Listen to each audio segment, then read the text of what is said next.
Jemaat Tuhan, firman Tuhan bagi kita pada pagi hari ini, saya bacakan untuk kita semua, yaitu dari 1 Samuel pasal yang ke-30, ayat 1 sampai ayat yang ke-10. 1 Samuel pasal yang ke-30, ayat 1 sampai ayat yang ke-10. Demikian firman Tuhan. Ketika Daud serta orang-orangnya sampai ke Ziklag pada hari yang ketiga, orang Amalek telah menyerbu tanah Negeb dan Ziklag. Ziklag telah dikalahkan oleh mereka dan dibakar habis. Perempuan-perempuan dan semua orang yang ada di sana, tua dan muda, telah ditawan mereka. Dengan tidak membunuh seorang pun, mereka menggiring sekaliannya, kemudian meneruskan perjalanannya. Ketika Daud dan orang-orangnya sampai ke kota itu, tampaklah kota itu terbakar habis, dan istri mereka serta anak mereka yang laki-laki dan perempuan telah ditawan. Lalu menangislah Daud dan rakyat yang bersama-sama dengan dia itu dengan nyaring, sampai mereka tidak kuat lagi menangis.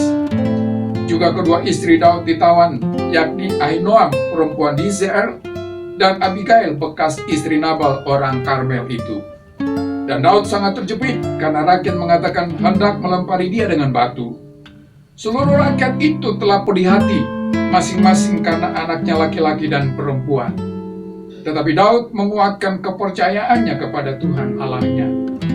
Lalu Daud memberi perintah kepada Imam Abiatar bin Ahimelek, "Bawalah efod itu kepadaku." Maka Abiatar membawa efod itu kepada Daud. Kemudian bertanyalah Daud kepada Tuhan, katanya, "Haruskah aku mengejar gerombolan itu? Akan dapatkah mereka kususul?"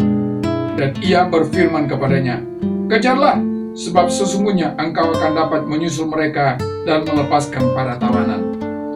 Lalu pergilah Daud beserta ke-600 orang bersama-sama dengan dia, dan sampailah mereka ke sungai Besor. Sementara orang-orang yang mau tinggal di belakang berhenti di sana. Sampai di situ pembacaan firman Tuhan bagi kita pada pagi hari ini. Yang berbahagia adalah kita yang sudah baca dan dengarkan firman Tuhan, tetapi bukan sekedar baca dan dengar, melainkan melakukannya dalam kehidupan kita sehari-hari. Saudara, terkadang kita diperhadapkan pada pergumulan di mana semua harapan seolah tampak hilang. Tetapi sebagai orang percaya, jangan pernah putus asa, karena Allah masih memegang kendali. Dia adalah Allah yang bisa membalikkan keadaan betapapun buruk atau mustahilnya keadaan tersebut. Saudara, mungkin keadaan Anda hari ini sama seperti yang dialami oleh Daud dalam perikop yang sudah kita baca di atas. Rasanya semuanya telah habis dan tidak ada lagi harapan untuk bangkit. Namun kalau kita melihat lebih jauh, maka kita akan menyadari bahwa Allah adalah Tuhan yang punya kendali atas hidup setiap orang yang percaya. Dan Dia juga adalah Tuhan yang berkuasa untuk memulihkannya. Untuk itu, apa yang harus kita miliki untuk keluar dari pergumulan yang paling kelam dalam hidup ini? Yang pertama adalah meyakini bahwa Allah memiliki otoritas atas hidup kita. Dalam 1 Samuel pasal 30 ayat yang kedua berkata, "Perempuan-perempuan dan semua orang yang ada di sana, tua dan muda, telah ditawan mereka. Dengan tidak membunuh seorang pun, mereka menggiring sekaliannya, kemudian meneruskan perjalanannya." Saudara, frasa dengan tidak membunuh seorang pun menunjukkan bahwa Tuhan adalah Allah yang masih memegang kendali. Sebab bisa saja orang Amalek itu membunuh semua orang yang telah ditaklukkannya di Ziklag. Tetapi kebiasaan yang terjadi dalam penaklukan sebuah daerah tidak mereka lakukan, karena Allah tidak mengizinkan hal itu terjadi. Saudara, Allah juga memiliki otoritas atas hidup kita, di mana Dia memelihara ketika kita ditimpa berbagai tragedi seperti masa sekarang ini, di mana COVID masih menjadi momok yang menakutkan di negeri kita. Dalam mengalami masa-masa yang sulit ini, kita harus meyakini bahwa tidak ada sesuatu pun yang terjadi tanpa seizin Tuhan.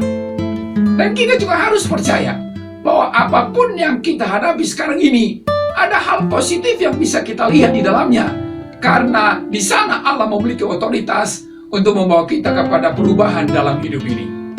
Bukankah dalam 1 Korintus pasal 10 ayat yang ke-13 berkata, "Pencobaan-pencobaan yang kamu alami ialah pencobaan-pencobaan biasa, yang tidak melebihi kekuatan manusia.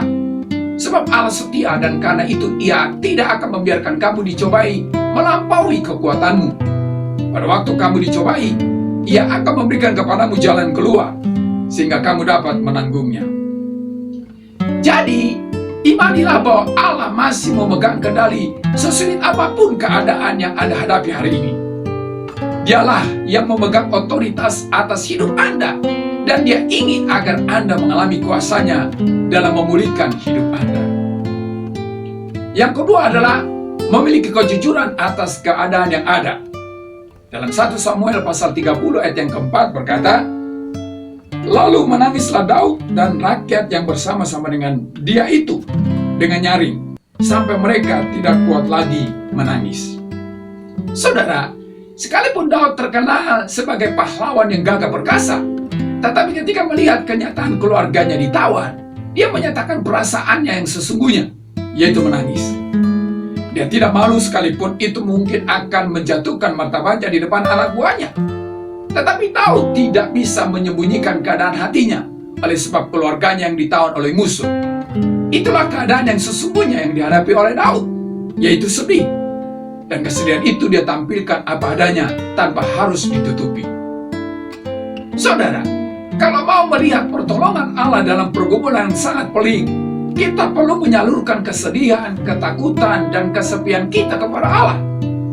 Bukankah dalam Matius pasal 5 ayat yang keempat berkata, berbahagialah orang yang berduka cita, karena mereka akan dihibur Allah. Jadi, jangan merasa kuat sehingga Anda tidak menyadari keberadaan Anda di hadapan Allah.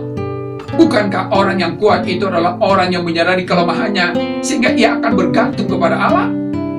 Dan ketika kita menyadari bahwa kita lemah, maka di sana kita akan mendapatkan kekuatan dalam menghadapi persoalan yang ada, karena kuasa Tuhan akan menopang kita dalam persoalan yang ada, asal kita tidak menjadi putus asa. Yang ketiga adalah menguatkan iman. Dalam 1 Samuel pasal 30 ayat yang ke-6 berkata, tetapi Daud menguatkan kepercayaannya kepada Tuhan Allahnya. Saudara, Daud bisa saja menangis, tetapi dia tidak larut dalam tangisannya. Namun ia memandang kepada Allah. Keyakinannya kepada Tuhan semakin dilipat gandakan, karena ia tahu bahwa keyakinan itulah modal utama untuk mengatasi pergumulannya. Saudara, kalau mau melihat kuasa Allah dalam pergumulan hidup ini, tidak bisa tidak, kita harus menguatkan kepercayaan kita. Ada 3 langkah yang harus perlu dilakukan dalam hal ini. Pertama, fokuslah pada Allah sebagai sumber kekuatan. Jangan biarkan masalah menjadi fokus perhatian Anda, tetapi biarkan Allah yang utama yang menjadi perhatian Anda. Memang masalah akan sangat menyulitkan hidup kita, tetapi jangan biarkan masalah menutupi mata iman Anda untuk melihat Allah yang lebih besar dari masalah yang ada. Yang kedua, mengingat pertolongan Allah di masa lampau. Saudara, ingatlah bahwa Allah sudah pernah menyatakan pertolongannya dalam hidup Anda. Kenyataan itu akan menguatkan iman Anda bahwa Dia akan melakukannya lagi dalam hidup Anda. Kalau saja Dia sudah pernah berbuat sesuatu dalam hidup Anda, itu membuktikan bahwa Dia adalah Tuhan yang berkarya dalam hidup Anda yang perlu Anda harap-harapkan. Ketiga, memperkatakan hal-hal positif. Sekalipun mungkin keadaannya sulit, jangan pernah pesimis. Melangkahlah dengan memperkatakan hal-hal positif. Hal itu akan menolong kita untuk tetap optimis. Jadi, kuatkan iman Anda untuk melihat kuasa-Nya berkarya bagi hidup Anda. Yang keempat adalah membangun komunikasi dengan Tuhan. Dalam 1 Samuel pasal yang ke-30 ayat yang ke-7 berkata, lalu Daud memberi perintah kepada Imam Abiatar bin Ahimelek, bawalah efod itu kepadaku. Maka Abiatar membawa efod itu kepada Daud. Saudara, secara aktif Daud membangun komunikasi dengan Allah, dan dia pergi untuk meminta peneguhan dari Allah atas apa yang akan dia lakukan. Daud menyadari bahwa Allah adalah Tuhan yang mengetahui jalan-jalan hidupnya. Itulah sebabnya dia membangun komunikasi secara aktif dengan Allah agar dia tidak salah melangkah. Saudara, kalau ingin melihat kuasa Allah untuk membalikkan keadaan, hendaknya kita secara aktif untuk membangun mesbah dan meminta peneguhan dari Tuhan atas apa yang kita imani di dalam Dia. Libatkan Dia dalam setiap keputusan yang Anda akan ambil. Sebab tidak jarang manusia menghalalkan segala cara hanya karena ingin keluar dari masalah yang ada. Itulah sebabnya ada banyak orang kemudian jatuh kepada masalah yang lebih pelik lagi. Oleh karena itu, betapa penting kita mengetahui kehendak Tuhan dalam setiap masalah kita. Jadi, bangunlah mesbah dan giatlah berkomunikasi dengan Allah. Maka dia akan menuntut Anda ke jalan yang dia kehendaki untuk Anda. Yang kelima adalah melangkah dengan iman. Dalam 1 Samuel pasal yang ke-30 ayat yang ke-9 berkata, lalu pergilah Daud beserta ke-600 orang bersama-sama dengan dia, dan sampailah mereka ke sungai Besor, sementara orang-orang yang mau tinggal di belakang berhenti di sana. Saudara, didasari iman kepada Allah, Daud melangkah untuk meraih kemenangan yang Tuhan sudah siapkan. Dengan apa yang ada padanya, akhirnya dia mendapatkan apa yang pernah hilang dan keadaannya dipulihkan kembali. Saudara, kalau kita mau melangkah didasari iman kita kepada Allah, maka kita akan melihat kuasa Allah bekerja untuk memimpin kita kepada kemenangan. Tidak peduli sesulit apapun keadaannya. Jangan hanya berdoa, tetapi melangkahlah untuk meraih apa yang Tuhan sediakan dalam hidup Anda. Lakukanlah sesuatu sesuai dengan iman Anda dalam tindakan yang nyata, karena Anda tahu apa yang menjadi kehendak Tuhan bagi persoalan Anda. Ingatlah, kemenangan hanya bisa terjadi bagi mereka yang mau bertindak untuk mewujud nyatakan imannya dalam perbuatan. Oleh karena itu, saudara, apapun yang terjadi dalam kehidupan Anda, ingatlah Allah masih memegang kendali. Namun jujurlah dengan keadaan Anda dan kuatkan iman percaya Anda kepada Allah, serta melangkahlah didasari iman Anda kepada Allah untuk meraih kemenangan yang Tuhan sudah sediakan. Amin.